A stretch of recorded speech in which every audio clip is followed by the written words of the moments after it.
Mock test 18 judges chapter 11. ചോദ്യം 1. ഗിലെയാദുകാരനായ Jephthah ശക്തനായ സേനാനിയായിരുന്നു. പക്ഷെ അവൻ ആരായിരുന്നു എന്നാണ് 11:1 പറയുന്നത്. യോദ്ധാവ്, വഞ്ചകൻ, വേശ്യാപുത്രൻ. 2. ജെഫ്ത തൻ്റെ സഹോദരന്മാരിൽ നിന്ന് ഓടിപ്പോയി താമസിച്ചത് എവിടെ? Tob, Camon, Mizpah. 3. നിങ്ങൾ എന്നെ വെറുക്കുകയും എൻ്റെ പിതാവിൻ്റെ ഭവനത്തിൽ നിന്ന് അടിച്ചിറക്കുകയും ചെയ്തില്ലേ? ആര് ആരോട് പറഞ്ഞു? അമ്മോന്യർ തോബിനോട്, ജെഫ്ത ഗിലെയാദിലെ ശ്രേഷ്ഠന്മാരോട്, ജെഫ്ത ജായറിനോട്. 4. ജെഫ്ത ആരെ തോൽപ്പിച്ചാലാണ് ഗിലെയാദുകാരുടെ നേതാവ് ആകും എന്ന് പറഞ്ഞത്? എഫ്രായിംകാരെ, സീദോന്യരെ, അമ്മോന്യരെ. 5. ജെഫ്ത ദൂതന്മാരെ അയച്ചത് ആരുടെ അരികിലേക്ക്? ഗിലെയാദുകാരുടെ, അബിമലേക്കിൻ്റെ, അമ്മോന്യ രാജാവിൻ്റെ. 6.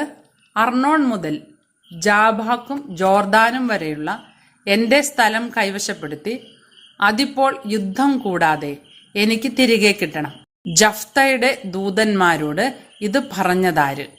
ജായിർ, തോല, അമ്മോന്യ രാജാവ്. 7. ഇസ്രായേൽക്കാർ ഈജിപ്തിൽ നിന്നും പുറപ്പെട്ടു ഏദോമും മോവാബും ചുറ്റി എവിടെ താവളമടിച്ചു എന്നാണ് ജെഫ്ത അമ്മോന്യ രാജാവിനോട് പറഞ്ഞത്? ജോർദാൻ നദിക്കരയിൽ, അർണോന്റെ മറുകരെ, ഹെഷ്ബോണിൽ. 8. ഞങ്ങളുടെ ദൈവമായ കർത്താവ് ഞങ്ങൾക്ക് തന്നതുപോലെ നിന്റെ ദൈവമായ ആര് നിനക്ക് തരുന്നത് നീ കൈവശം വയ്ക്കുകയില്ല എന്നാണ് ജെഫ്ത അമ്മോന്യ രാജാവിനോട് ചോദിച്ചത്. കെമോഷ്, ഏലോൻ പിതാവ്. 9. അങ്ങ് അമ്മോന്യരെ എൻ്റെ കയ്യിൽ ഏൽപ്പിക്കുമെങ്കിൽ ഞാൻ അവരെ തോൽപ്പിച്ച് തിരികെ ചെല്ലുമ്പോൾ എന്നെ എതിരേൽക്കാൻ പടിവാതിക്കലേക്ക് ആദ്യം വരുന്നത് ആരായിരുന്നാലും അവൻ ആരുടേതായിരിക്കും എന്നാണ് ജഫ്ത പറഞ്ഞത്? കർത്താവിൻ്റെ, ഗിലെയാദിൻ്റെ, ജഫ്തയുടെ. 10.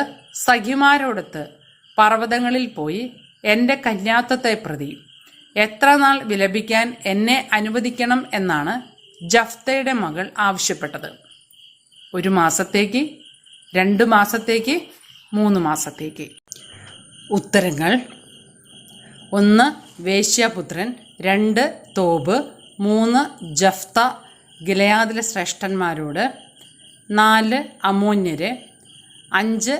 അമ്മോന്യ രാജാവിൻ്റെ, 6. അമ്മോന്യ രാജാവ്, 7. അർണോന്റെ മറുകരെ, 8. കെമോഷ്, 9. കർത്താവിൻ്റെ, 10. 2 മാസത്തേക്ക്.